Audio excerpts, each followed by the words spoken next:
I don't have a lot of questions. I just want to get the discussion going, and because I know that a number of you who will have questions for Mary. One of the things I was dying to ask you while I was reading your book is, and you reference a number of the people in Heidegger and so on. I'm curious, what thinkers have influenced you on this journey in a way that, you know, they're not just footnotes or references, but where you read them and this is like, yeah, this is the direction I want to go. They show me something that I haven't seen before. Like, are there any particular books or thinkers that have shaped you like that? You're not going to like this answer, but Jacques Derrida. No, say more. I don't think there's any one writer who I've read as an adult who more comprehensively fried my brain than Derrida. How has that helped you? Well, I mean, I'm here, right? No, I mean, okay. I've spent 20 years trying to get my head around what that was. I had a fairly recognisably classical education where, you know, things meant what they meant and things happened in sequence and the world was intelligible and yada yada yada. And then I got to university and I read Derrida and he's like, no, it's all just signs all the way down. And I'm like, whoa.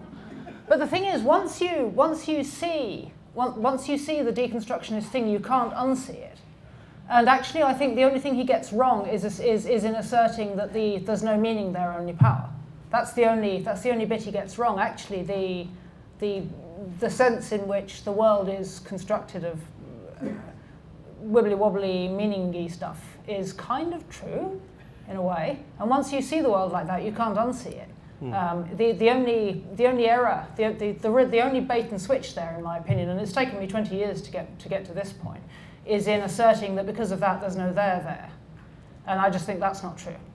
But his basic assertion about the way everything moves in relation to everything else is just fundamentally accurate, and I just think it's cruel to point that out to people. Which, I mean, it had the force for me of a spiritual revelation to see the world like that, but then to be told in the next breath that actually it just means there's no there's no meaning, there's only power. It was a real gut punch.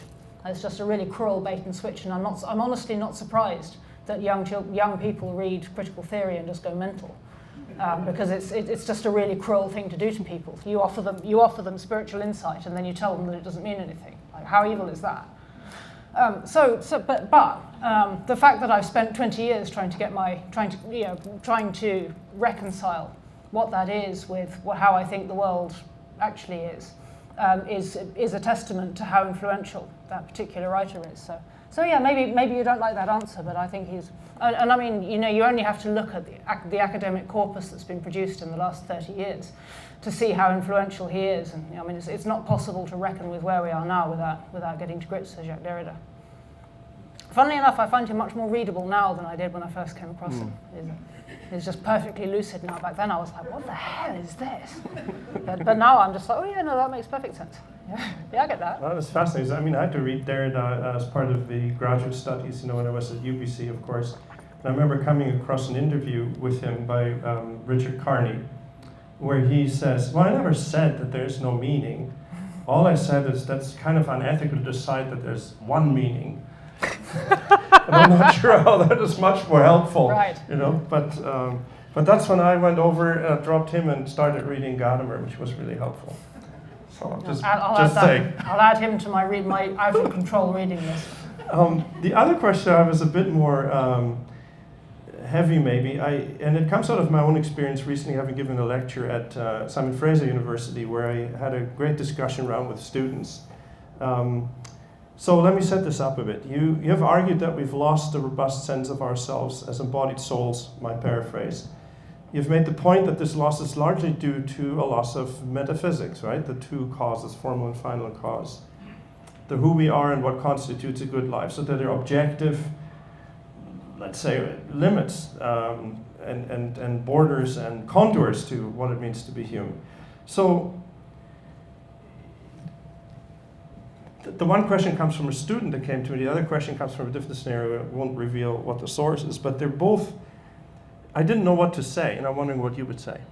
And would you answer, well, what you need is you need to return to the two causes. You need to retrieve the two causes. Like, how do you answer questions like, one girl came up to me and said, you seem to imply that there are limits on what it means to be human and so on. But limits is such a religious notion. It's kind of repressive, like limits, you know. Who needs limits? You say that like it's a bad thing. Yeah, and I wanted to say you're insane. But how would you actually argue? And what would you say? Like, would you say, well, dear, you need to retrieve the two causes? How do you argue with somebody like that?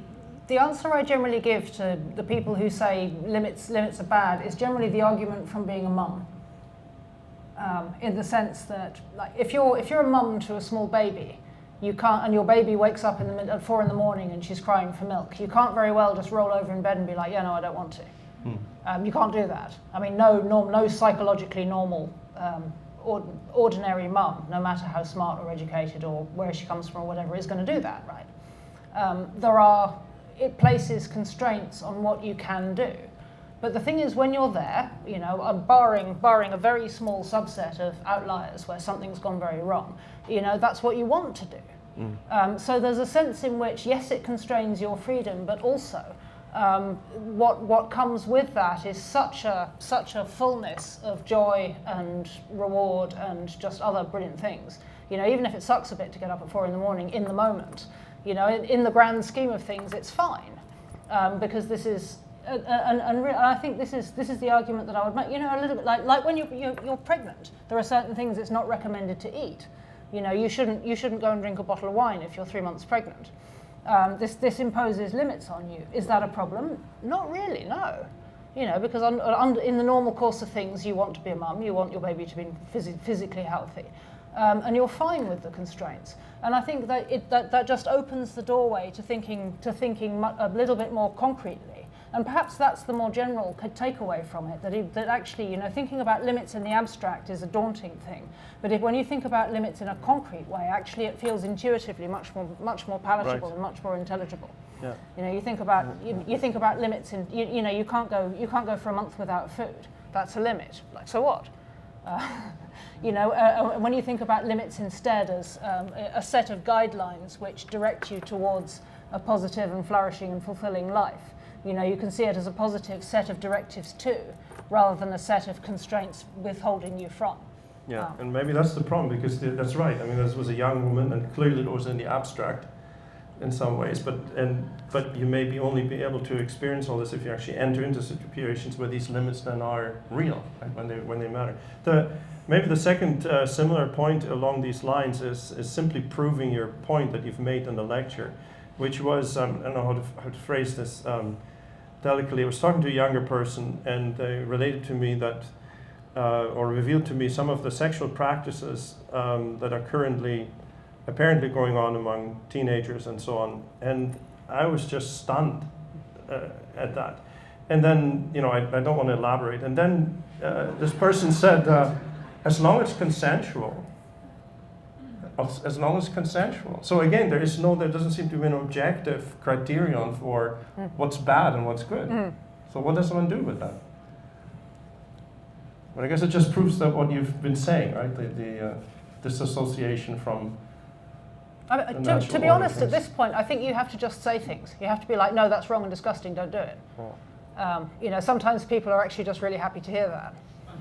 And are really fed up with adults who are like, oh yeah, no, that's fine, whatever you want to do, you know, I'm completely accepting, and would actually appreciate somebody being like, no, that's clearly wrong and disgusting, and your moral intuition that this is wrong and disgusting is perfectly correct. Stop trying to psyop yourself into doing something which actually just grosses you out, which is often the case, I think, particularly, well, I think for people of both sexes. You know, some young guy is being asked by his girlfriend to choke her, and he's like, oh, gross, and she's like, no, that's really, or whatever. You know, there are various horrible things that happen because big porn, basically. And I think, you know, we sort of have a duty to say, no, this is wrong and disgusting, don't do it. Actually, just you know, you don't have to be sort of censorious about it, but I think you can tell the truth, and that's okay. Okay, let me change register a bit. In Feminism Against Progress, I think in contrast to your book, Feminism Against Progress, in your recent work, including a talk today, to me, you sound increasingly theological. And as a theologian, I'm obviously curious. Why is that? Why is there more Imago Dei language? What does that mean? To what extent, or are you embarking on a consciously theological framework for approaching human identity? I mean, maybe this has to do with the toolbox that you discovered in the scholastic. Fundamentally, yes. Yeah. I mean, I think once you start pulling on a thread, you have to just follow it. I mean, once I start pulling on a thread, I just have to follow it wherever it goes. And so I started pulling on a thread, which was like, why do we have a mother-shaped blind spot? And that took me to the history of feminism. That took me to the biopolitics of the women's movement. That took me to transhumanism. And then trying to get my head around what is transhumanism? What's the missing piece in transhumanism? Took me eventually to the Baconian Revolution.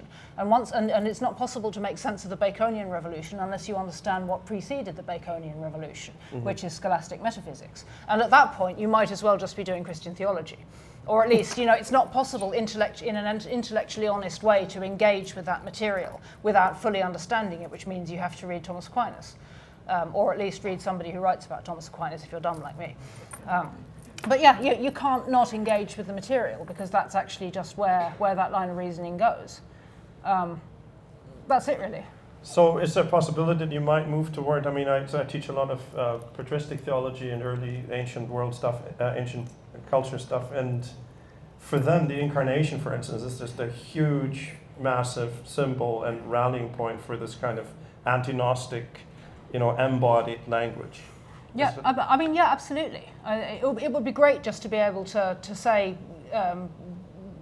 we ought to be more incarnational, and for that to be a knockout argument. The challenge that I find, speaking personally as a writer who addresses a largely secular audience, is that you have to find ways of saying that people are going to find intelligible.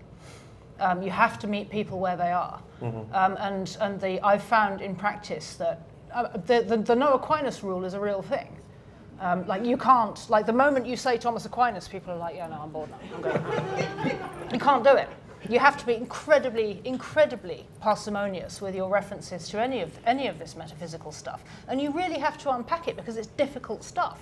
It's so far out of people's normative frame of reference now that even a sort of simple, relatively simple scholastic concept, which just makes complete sense of some particular problem of contemporary politics. You need to spend 1,000 words unpacking it in normal person language. Outside an academic context, actually it's really hard work sort of finding ways of translating this material. Right. So just saying incarnational is no use at all outside a very niche concept, a very niche context where people already know what that means. What you have to do is find ways of communicating what that means. That's why I love my Regent classroom. I could just nerd off on the incarnation. But it's true. So that's a much more extensive project. But I mean, to be clear, what I'm saying is it's a worthwhile project, but it's a challenging one. Okay, I'll end on technology. In your book, you argue that the non-space of virtual reality, I quote you here, is now the primary paradigm by which young men and women make sense of the world. And in this way, you say, and you said this tonight, the transhuman singularity, the transformation of our humanity into post-human existence is already, in fact, here. So we're cultivating disembodiment all the time through our online existence. So we train ourselves to see selfhood and embodiment as entirely separate things. So what hope, given that we use this stuff all the time, what hope do we have to exit from this death spiral then? The signals are kind of mixed out there. Some people are fully all the way down the rabbit hole. But I think the people who have been most comprehensively deranged by the internet are not young people, but boomers. Sorry, hashtag not all boomers, and apologies to any boomers in the room who are completely sane. But actually the people who've been most comprehensively deranged by the internet are older people who are much more cognitively vulnerable to the ways it breaks your brain. And the kids who've grown up on the internet, some of them are kind of weird, but a lot of them are also figuring out how to go outside, and they know what touch grass means, and they know to go outside. A lot of the extremely online young men also lift, and they do that intentionally. offset. To offset the disembodying effect of the internet. And there are backswings emerging of that nature.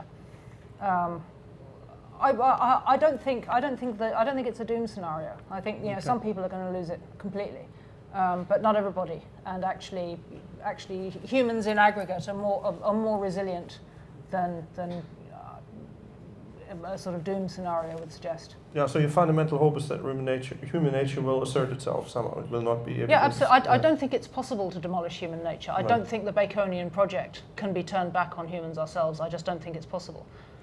Let me ask... to be honest, I don't think it's possible in the natural world either. Right. It's just, nature has a... you can drive nature out with a pitchfork, as Horace says, and still she comes back. Yeah. How do we assess the status of transhumanist ideology today? I'm thinking transhumanists like Elon Musk, Peter Thiel, and others currently wield enormous influence, it seems to me, in U.S. politics and directions of, all kinds of things, data centers being built, and there seems to be an AI arms race all across the world. There's our self-declared cultural prophet, Yuval Harari, who's declaring the end of humanity as we know it. So, is transhumanism winning? How much is hype? How much is real? What's your view on that? I think we need to make a few distinctions here. I think lumping, for example, Peter Thiel and Yuval Harari into the same category is possibly muddying the waters a little bit. And I'll explain a little bit what I mean there. Thiel is an interesting case. He's a sponsor along with, I think, Balaji Srinivasan and a few other of those guys. I forget all of their names, of something called the Enhanced Games, it's a pro-doping version of the Olympics, which I think is a very interesting phenomenon, because actually what we're talking about there sits right on the edge between the pursuit of human excellence using technology and the abolition of human nature through the use of technology. So I think, and this is an example, but I think it's very interesting to look at the edge of where we can improve human nature to its absolute maximum through the use of technology, and where we can apply technologies to just turn humans into something else. So, for example, if you gave somebody 6 robot legs so that they could win a race, I think that's different in kind to giving that person steroids so they can just run really fast. But the heuristic there is the difference there is very fine. And I think that's an area where that warrants more thinking, and it warrants more refined thinking than just technology. And where I think Peter Thiel is an interesting case is that he's pushing at that edge in a way which I don't think is unambiguously transhumanist. I think he's more cognizant of those questions of Imago Dei and human nature. And he thinks a lot more deeply about those things. Perhaps, and this is not. I'm not necessarily a pro-Thiel voice here, but I'm just saying that this is an area where a slightly more refined analysis is really important. And I think he and Elon Musk are both interesting in the sense that they both place a very heavy emphasis in their recruiting practices and in their approach to the engineering work they do on truth seeking. And I think if your basic epistemological commitment is to truth seeking, then you can't go that far into transhumanism, because eventually you come up against the reality that certain things are just fundamental and irreducible. And for example, sex dimorphism. And Musk is very clear on that. I think he has personal family reasons for being clear on that, but he's obviously accepted in principle that sex dimorphism is an irreducible reality. Yeah. And I think, and these are actually examples of people who've, in some way or another, learned the hard way. So I think just saying transhumanist as a sort of general bucket for all the bad people is not precise enough, and we need to be thinking a lot more clearly about the heuristics that we're using. Is this about augmenting what we already have, or is this about destroying it in favor of something else? I think is a useful heuristic for thinking about whether a technology really counts as transhumanist or not. Because I don't think just by virtue of being biotechnological something is necessarily transhumanist. I think the basic heuristic has to be, does this attack formal and final cause, or does this seek to enhance, repair, or otherwise engage and relate to it? Yeah, that's a great answer. Thank you. So I want to open it up to audience questions. Maybe you can raise your hand who has a question, and Pablo, if I can get you to deliver the microphone, and Mary can answer from here. So. Thank you. We're going to start up front. Hi, Mary. Thanks for being here. My name is Maisie Thorvaldsen. I'm a philosophy alumni here at UBC. I really enjoyed your conversation recently with Paul Kingsnorth on his podcast, and I'm excited to hear that you're working on an upcoming book. I'm hoping you can speak more about that. I know you hinted at it being about politics in a cyborg era, and I'm wondering if you can tell us a few core tenets of the cyborg era politics, and you can give us a hint about that, and tell us what the title would be, and just speak to that. Thank you. My working title is The King of the Swarm. My hypothesis is that we've exited the print era. Well, really, okay. The book is about the singularity, which I think already happened. We went through it happened roughly 2007 to 2021. So it began with the launch of the first iPhone, the year they locked up Britney Spears. And then it ended the year they let her out, when the COVID lockdowns ended. That was when we went through the singularity, which is to say we transitioned from a print culture to a digital culture. So we now live in the post-singularity era, and I want to explore what that means. And in the course of thinking about that, I realized that this is not our first rodeo. The last singularity was the printing press, and the one before that was the invention of the Greek alphabet. So the book is an exploration, really, of the shifts in consciousness impelled by those fusions with our information technology, and how they've affected what we understand a person to be, which of course has a bearing on how we try and live together. Next question. Thank you. I want to get into the particulars. You had, overall in your talk, you have quite a negative view of the pill. My great-grandmother had 10 children, I had 3, thanks to the pill. And I'm grateful for it. So I wonder if you maybe if you could expound on that. Is it truly just a negative view you have on some of the control that women are allowed to have over their fertility? I mean, to be clear, I don't have any objection in principle to women managing their fertility. Women have always done that, right? Through one means or another, women have always sought to manage their fertility, to space births and so on. I only had 1 kid. My specific challenge to the contraceptive pill is the intervention it makes into my objection is not a Catholic objection to contraception as such, right? My objection is specifically to a medical intervention which breaks normal fertility function in the name of individual freedom.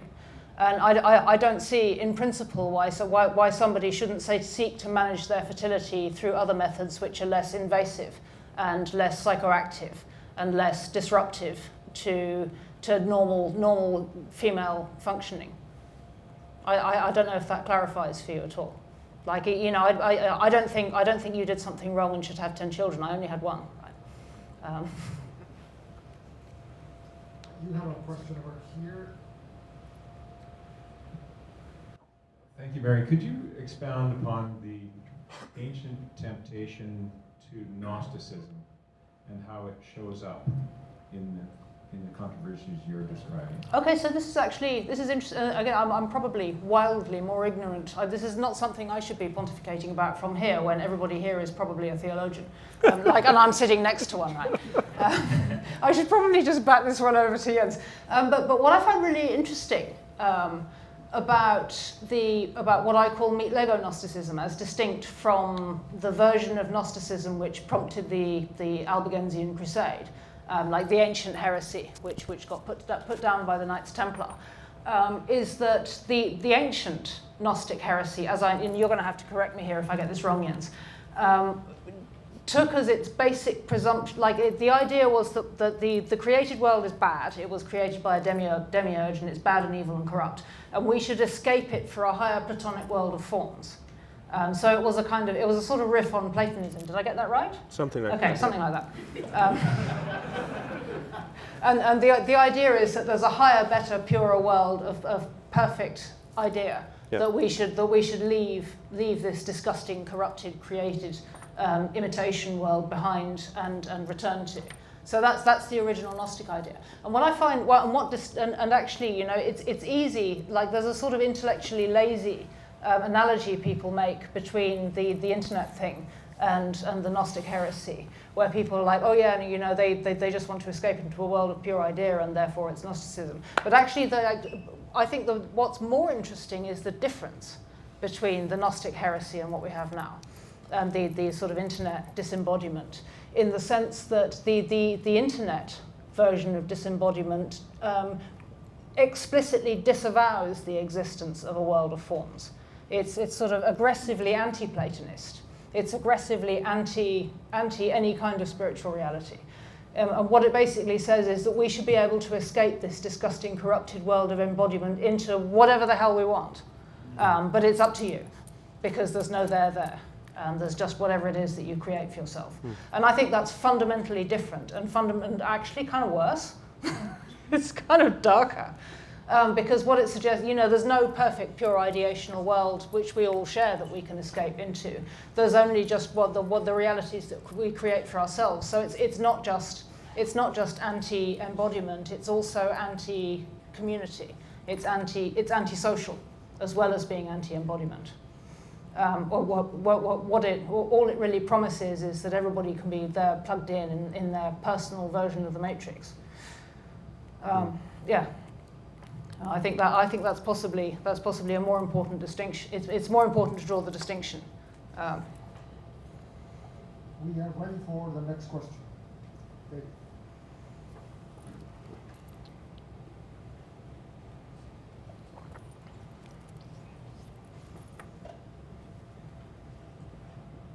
Thank you again, Mary. It's so good. You gave us so much hope when you said that maybe even through consciousness and struggling with AI, that might be a route that we kind of re-enchant humanity even. Do you see what's your greatest fear and caution as we move down that road as well, Phil?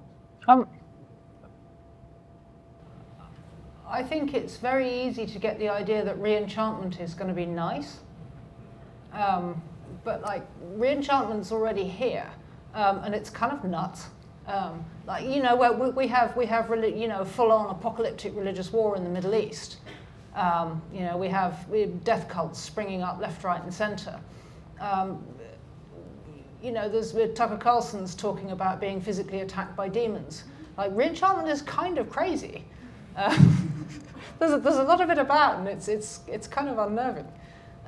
And there's also no guarantee that, you know, just because everybody starts believing in spiritual worlds again, that anybody's going to agree on what that ought to mean.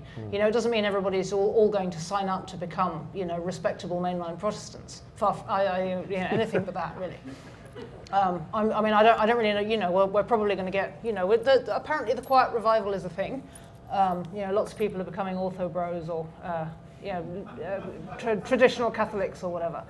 And so there's some of that, but then there's also all of this crazy stuff as well. And I think, and my fear is that it just ends up being all crazy stuff, and you know, everybody has a personal religious revival of their own, and it's just the contemporary Gnostic thing all over again. But with extra guns. I think that would be bad. But the personal revival would be very Protestant, though. Well, exactly, exactly. Everybody gets their own personal Jesus, like in the Depeche Mode song. Thank you. Next question. Yeah, thank you for this very stimulating talk. I follow and I really thought there was a great deal of insight with your use of Heidegger on the question concerning technology. You used it in many different ways that I thought was original and interesting. But I'm trying to put my finger on where you are coming from. In other words, in framing and standing reserve, this is a really sharp critique of the way transhumanism and indeed modernity are unfolding. But when I try to find out where you're coming from, you make a kind of coy gesture toward St. Thomas Aquinas, and I'm thinking, wait a second, at first, well, she doesn't need to tell us everything. On the other hand, if you don't, remember, we're talking about Heidegger here, who was a card-carrying Nazi. Where are you coming from? I mean, this is a school of theology, so you could wax a bit spiritual if you like. You want me to talk about what I believe in, or you want me to disavow Martin Heidegger's Nazism? I mean, to be clear, I'm not a Nazi. Just for the avoidance of doubt. I mean, I hope my commentary on enframing and the death camps made it reasonably clear. I've never not been a Christian. I'm a little hesitant to do this in public because it's not really for the public. But I've never not been a Christian, and it has become plainer to me as I've gone on that there's a wealth of material, particularly in older Christian thought, which is wildly underused. And I think, and I suppose the spirit in which I approach that stuff is hopefully at least one of humility. And really just recognizing that Thomas Aquinas was a lot smarter than I was, and a lot more capable of abstract thought than I will ever be. And just trying to approach what has been thought over thousands of years with the necessary level of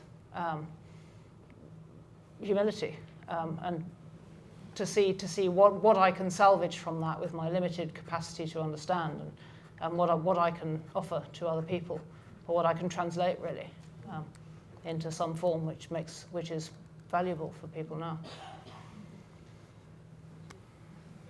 Thank you. Next question. Hi. I wonder if you might be able to comment on, you mentioned the enclosure movement.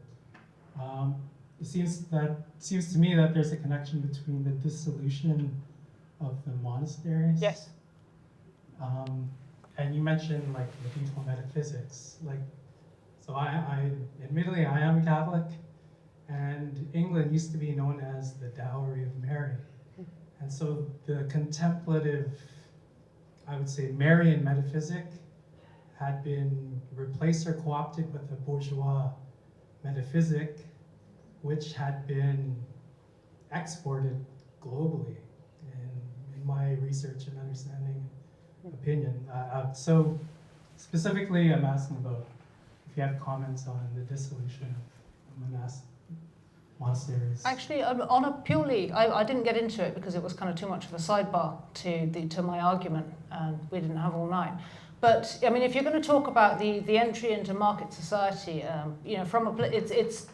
it's hard to dispute that the inflection point where that really began, the origin of private property and that particular version of modern England, has to be the dissolution of the monasteries. I mean, Henry VIII basically invented the legal framework within which private property then came to be a thing.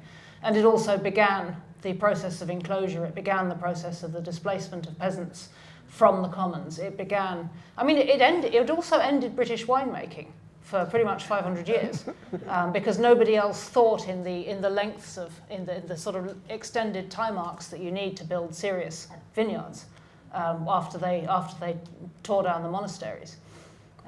English wine used to be incredibly good, and they dug up all the vineyards, and they sold off all of the lands, and that was the beginning of a completely different relation between the landed gentry and the peasantry, and it was the beginning of the enclosures, and it was the beginning of the end of that much older relation to the land. And I mean, Karl Polanyi takes the view of enclosures that overall, on balance, it was for the good. But he makes this comment, which I think is really interesting, that there was an alliance over the course of enclosures between the crown and the peasantry that resisted it, and that alliance failed in the end. But what it managed to do was slow it down. It slowed down to the point where actually it wasn't just a pure social catastrophe. It was still disruptive and it was still bad for a lot of people. But it wasn't quite the social catastrophe it would have been otherwise. And so I think, if we're talking about technological change and we're talking about the disruptive and sometimes brutally chaos creating effects of a technological change, time is a real and important factor in that. And simply say, change is, and just saying, change is coming, so it doesn't matter how quickly it happens is not true. And that there's real value in there is actually value in standing athwart history and yelling stop, even if in the end it doesn't work. I think that's a sidebar on the sidebar, but yes, fundamentally I agree. I just didn't mention the monasteries because I figured it was too much of a rabbit hole. Thank you. We have another question here. I'm wondering specifically about gender rectification. Men and women are so divided in this age, and I feel like technology alienated women first from their purpose through industrialization, and men are really feeling that hard now. But it's at a point where now women and men kind of hate each other, and there's sort of an oversexed, overstimulated environment where we have the worst view of each other that we could possibly have, a demystified view. And so I'm sort of wondering where you think we can go in this transhumanist age with technology encroaching upon us all, where men and women can find common ground against progress, perhaps, or otherwise. That's a really hard one because I'm too old to really be able to speak to this from personal experience, and I'm also too young for my daughter to be grappling with this concretely. So I can only really respond from what I hear from younger friends, which is that it's really hard. It's phenomenally hard, and the more time you spend online, rotting in the rage machine, the harder it gets. I mean, I think maybe the only thought I can offer, which feels like it might be valuable, is actually Pope Leo's one, which is go outside, touch grass, find people of the opposite sex and do stuff with them, that isn't sex, but find ways that you can do stuff with other people in real life, that's undirected towards hooking up. That's probably where it starts. If you have opportunities to hang out with people of both sexes where you're both oriented towards achieving something in common, the more of that you do, the less tempted you're going to be to hate each other for clout. I mean, I don't think there's. It might be as simple as that. Maybe that isn't simple, but I don't know. It's a start, I guess. Thank you. We are ready for another question. Let me just go. I've got a loud voice. Are you doing okay?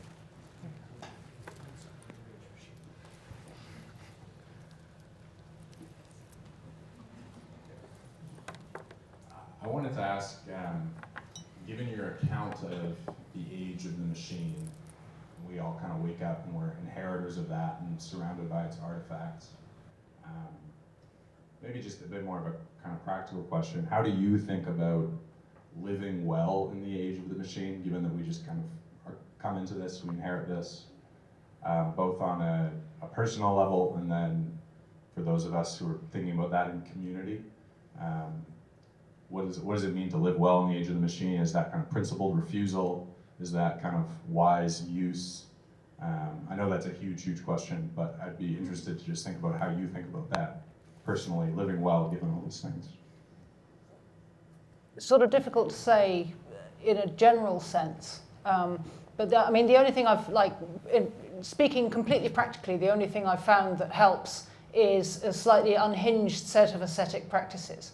Like the more monastically you approach life, the less you get unhinged by the rage machine. I have a friend who is actually a religious sister who said to me not long ago, you'd have made a good religious, which kind of freaked me out a bit because I'm like, there's no way. But also, like, in a parallel universe, I can kind of see that in the sense that, like, if you get up and go to bed at the same time every day, and don't let yourself sit up all night posting. You make sure you go outside. You have a robust exercise regime. You eat the things you should eat. Like it's not, none of it's rocket science, but you kind of have to automate as much of it as possible. You have to routine. I don't mean automate as in have apps for it. I mean automate as in routinize. And the more of that you do, the more the less of your consciousness gets eaten by the rage machine. So sorry that this is probably something we should just talk about over a glass of wine afterwards. But like there are like I can explain to you my like nerd stack, but I'm not going to do that in front of an audience. But like you just have to develop a kind of nerd routine stack and stick to it, and do that sensitively according to whatever it is, however it is that your life is ordered in relation to the people that you need to be responsible to and for. So it's not just a solo thing. It's all in relation to your wider community. I don't know. There was a question. Yeah, I was just wondering sort of about maybe the more prescriptive nature of your thinking. Because a lot of what you talked about has to do with this sort of historical conception of technological revolutions and whatnot. Hegel has this notion of sort of guiding principle of the unfolding of history being that of human consciousness, right? This ever-increasing human consciousness, and it seems that at least in the feminist and maybe modern context, what you're concerning yourself with is how this ever-increasing human consciousness seems to alienate us from our purpose and our nature, right? But like you were talking about with these different technological revolutions that maybe displaced the previous one and whatnot, it seems that, if Hegel's right, or if, our observations are anything to go by, this development or this unfolding of history in terms of ever-increasing human consciousness is not going to stop anytime soon. And if we don't really have a way to manage that or to deal with it or to respond to it or to orient ourselves in the wake of it, we are going to continue being alienated from our nature and our purpose. So in relation to that, I wonder about the prescriptive nature of your thinking and what you would have to say to that or what you would prescribe in response to that. I think if the ever-increasing nature of human consciousness is going to carry on increasing, is doing quite a lot of heavy lifting there. I think I'd probably dispute that premise. I don't see that that's necessarily a given. Like why? Like that seems that. I mean, it's a strong claim, but it's the kind of thing that is not really falsifiable, right? And I just think it's false. I don't see that that's self-evident. It seems to me a historically specific kind of sentiment that you would expect to see within the sort of 19th century modernist era. That's the kind of thing like 19th century modern thinker would say that, wouldn't they? And I'm just not sure that I'm not sure you can extrapolate from that to infinity.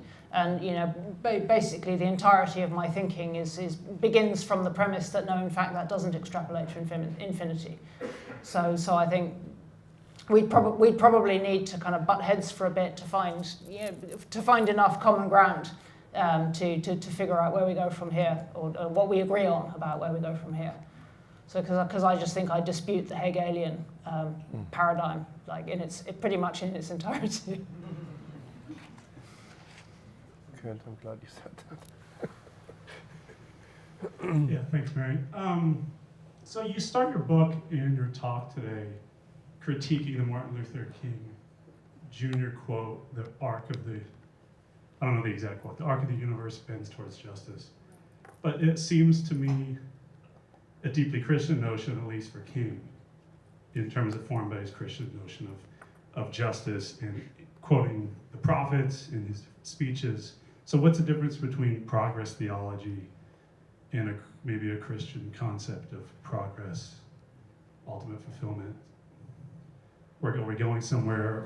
Yeah. You know, I understand the question. It's really important. So when Martin Luther King said what he said, his view was of an arc of the moral universe that bends towards justice in the next life, not this. And by the time Barack Obama had that quote woven into a rug in the White House, he was just talking about this life.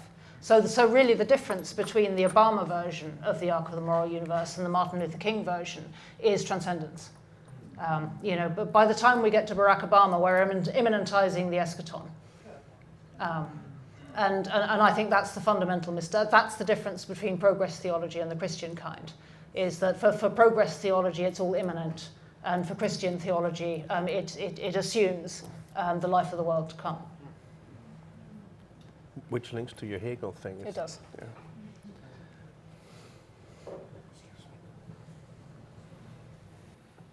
Maybe just teeing up on that question a little bit. I liked your point of kind of dragging the soul down into a concept of identity that's something that needs to be kind of tinkered with and formed. That being said, I'm wondering if you've done any wrestling with the idea of theosis, or the idea that given our nature as one nature oriented to God in communication, that is necessarily that necessarily implies maturation, a development, an education, and a changing in one kind or one sense of the human being into something more than what they are now. So potentially off of that question. So against progress, but still seeing the human being as a learning, developing creature of sorts. How do you reconcile that tension? I have not done any wrestling with this question at all, so I might have to come back to you when I've done some reading. I mean, I think that's a level of theological wisdom which is currently above my pay grade. But it sounds like a really fruitful avenue for inquiry. Maybe related to the four causes. I'm wondering if you can. I like that idea as well. It's related, but I wonder if you just take this idea of a final cause and leave the first one away. Whether that argument can turn back on itself and say, yeah, I don't need God for that. Of course, I'm moving somewhere and I'm progressing myself. Because the idea of a final cause implies a motion towards it.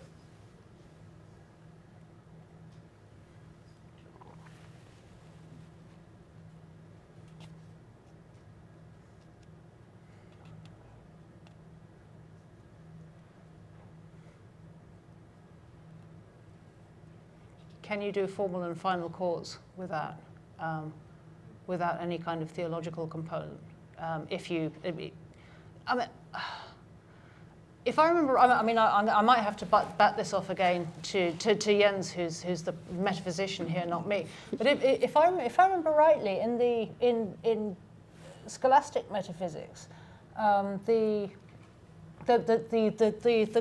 close link between the causes is actually not between the formal and final cause, but I seem to remember it's the efficient cause that relates to the final cause, and the material cause is more closely bound up with the formal cause. So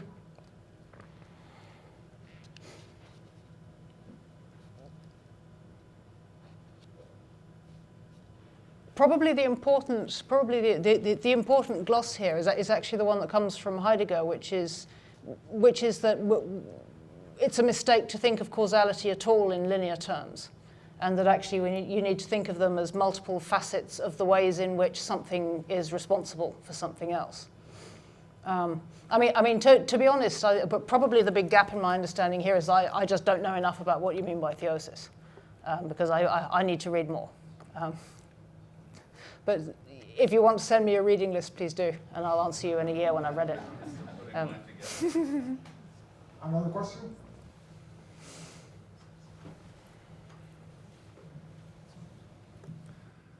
Thank you so much for this presentation. And this question is still kind of developing in my mind, but throughout your lecture, you talked about sort of immanent and transcendent frame. You've mentioned about sort of decolonization a little bit and technology. I'm in spiritual care here or training in spiritual care, one of the biggest things that's coming up right now is Indigenous ways of knowing. I'm just curious your thoughts about how Indigenous ways of knowing from your own culture might help or even hinder some of the aims that you've presented tonight. To be honest, I think the Indigenous ways of knowing in England were deleted or disrupted or displaced or expelled so long ago that I don't know that we even have them anymore. It's the English, as we currently are, I think, one of the most deracinated peoples and cultures on the planet. You know, and in a sense, it's been our source of power, but it's also our greatest tragedy. We're very lost as a people now. I don't know how we come back from that, but I hope we can. We have time for another question. Just going to go to the back. Actually, just on that point, I just want to add, when I say the English, I mean the Anglos, and I include in that the Anglo diaspora, which is probably a number of you here as well. We're some of the most displaced, deracinated, and I think deeply lost peoples on the planet, and I hope we can come back from that. Hello, thank you so much, Mary, for that talk. I'm curious, so St. Augustine in the Confessions talks about how equality of the sexes is sort of accounted for by the heavenly image. We're both made in the image of God, and what that is our equal capacity for reason and intelligence, and even Mary Wollstonecraft references this equal capacity for reason and intelligence. And, you know, in your thought, you highlight the fact that men and women are not equal on the level of physical nature. But you do seem like implicit in your thought is that we do have an equal deservingness of, you know, flourishing. And so I'm curious if you would, say that that is justified on something like Augustine's view, or if it's something else. It just seems obvious to me. That men and women are physiologically different, but we're fundamentally human, and, you know, cognitively the differences between us are trivial. So certainly within a modern context where, you know, there's no theoretical reason why I shouldn't do the same knowledge work as a man. I mean, this is one of the fundamental, you know, origins of, you know, the political difficulties that arise when women who do knowledge work try and enforce sex equality even in areas where it's just obviously a stupid idea. But there are plenty of immense areas of modern life where sex equality is, you know, or at least formal equality is a perfectly sensible idea. I mean, would I justify that on the basis of St. Augustine? I haven't read enough St. Augustine to want to say yes or no to that. But to me, it just seems intuitively obvious. Perhaps that I'm more deeply immersed in a Christian worldview in order to take that view than even I understand. I mean, it certainly seems to me. It also seems to me true that prior to the Christian Revolution, that wasn't self-evident in the way it seems to me now, and that this is something which feminists in particular tend to take for granted. That the profound debt that the women's movement owes to the Christian conception of human dignity as something which is due to all of us by virtue of our humanity, and not by virtue of our maleness or our birth status or our military prowess or anything like that. But that human dignity is something which is fundamentally due to all of us. So I don't know if I don't know enough Augustine to be able to name drop him, but I think I'd probably just want to name drop Jesus, as you know the big guy, yeah, as the one we owe that one to, and thank you. Thank you. We have time for another question. Anyone? Here. Thank you, Mary. It's been a great evening. I think I would be remiss, as we are in Canada, not to bring up probably our only real international public intellectual, Marshall McLuhan, and how much of his work has informed your thoughts and thinking on this. Thinking, the medium is the message, and he argued that the technology itself, from the Greek alphabet to the printing press to communication technology, has a greater impact than the message or the writings or communication themselves, and a number of other parallels. So I'm just curious how much of his work has influenced your own. With that, that's probably a yes or no. He talked about how new technologies and new media create new social hierarchies, which have a direct impact on political life, and being as that's something that you mentioned that you're tackling, I think, in your next book. Where do you see social hierarchies going, and just class and those sort of things as we get into the transhuman era, and how that's going to impact, democracy, voting, the shift away from, community voting on things to a more, scientifically driven society? I'm just curious your thoughts on that. I think that was 3 questions. I'll see if I can answer them in sequence. What do I consider Marshall McLuhan? Yes, absolutely. I'd forgotten he was Canadian. Sorry, I apologise. I should have referenced him in my talk. I'm a huge McLuhan fan. I think he's prophetic and extraordinarily insightful guy. Great Canadian.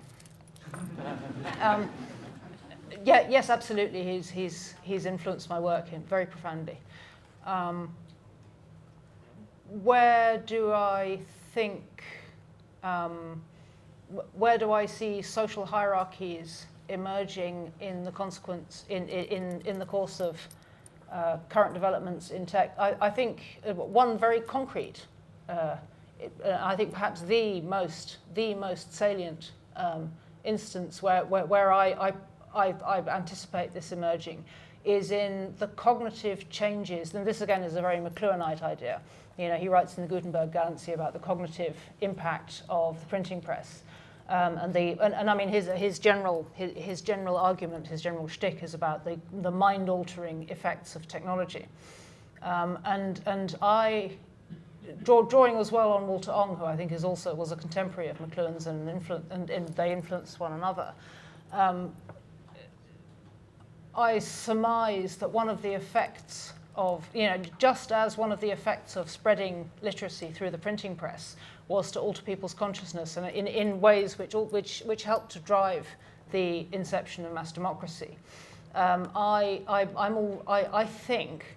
That we can now see that moving back in the other direction as people abandon long-form reading for TikTok and scrolling or just post-literacy.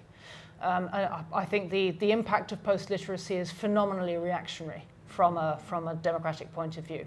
I also think that's stratifying along class lines, such that if long-form thinking becomes a luxury good, which is only accessible to or cultivated within an elite class who have the social capital, A, to understand why that's important, and B, to ensure that their children actually cultivate that capacity. What you're going to end up is the kind of cognitive stratification which renders democracy functionally impossible. And I think that direction of travel is very clear in contemporary culture.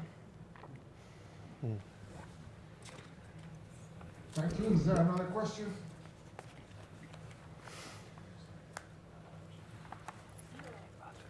Okay, last one.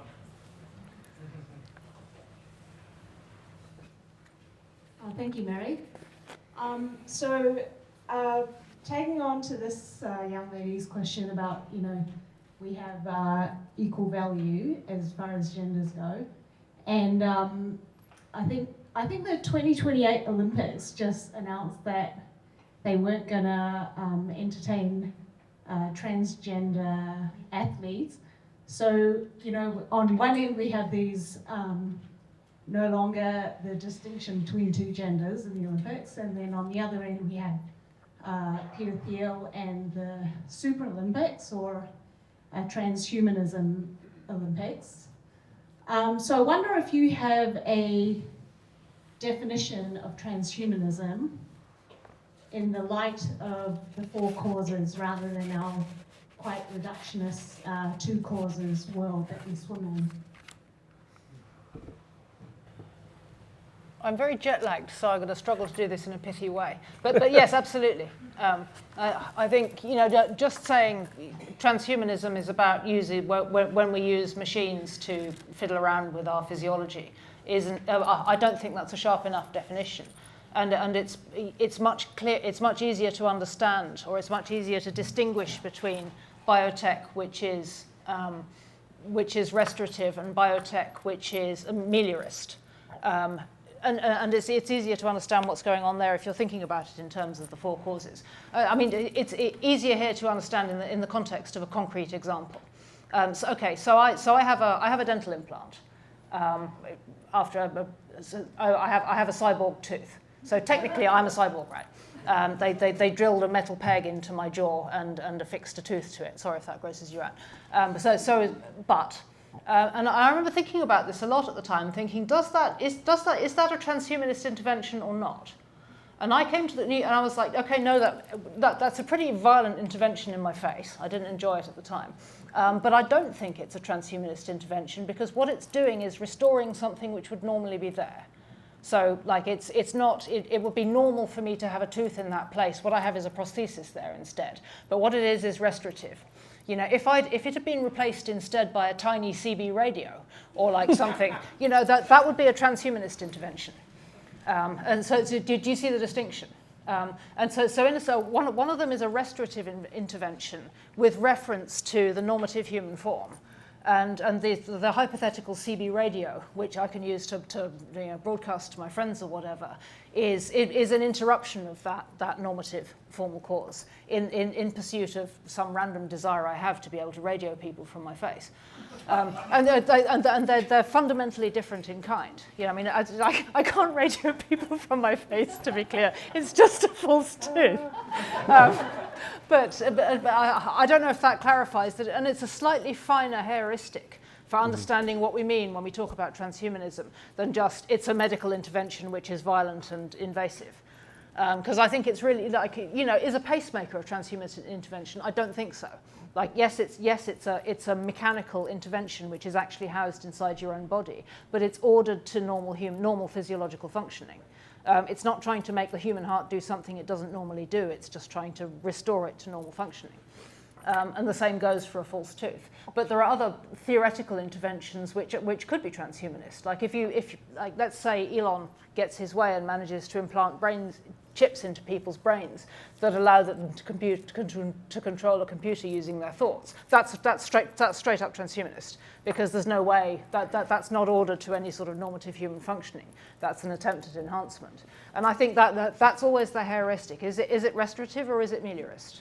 You know, I'm all for the advance of medical interventions which are ordered to normal human functioning, which are ordered to human nature. You know, I'm fully in favour of invasive interventions where they're ordered to normal, healthy human functioning. I'm not anti-tech as such. But what I am anti is waging war on human nature, waging war on the Imago Dei. You know, that I think nothing good can come of that. Well, people, this has been a really good evening. Thank you, Mary, for your stamina, for your wisdom.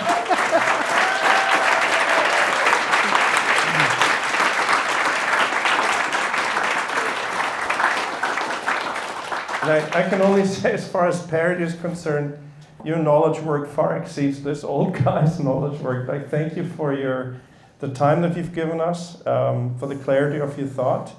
Thank you for coming, for the questions. And be tuned for further Houston Center events. And thank you so much for coming. Thank you for having me. And we wish you safe travels back home. Thank you. Thank you so much.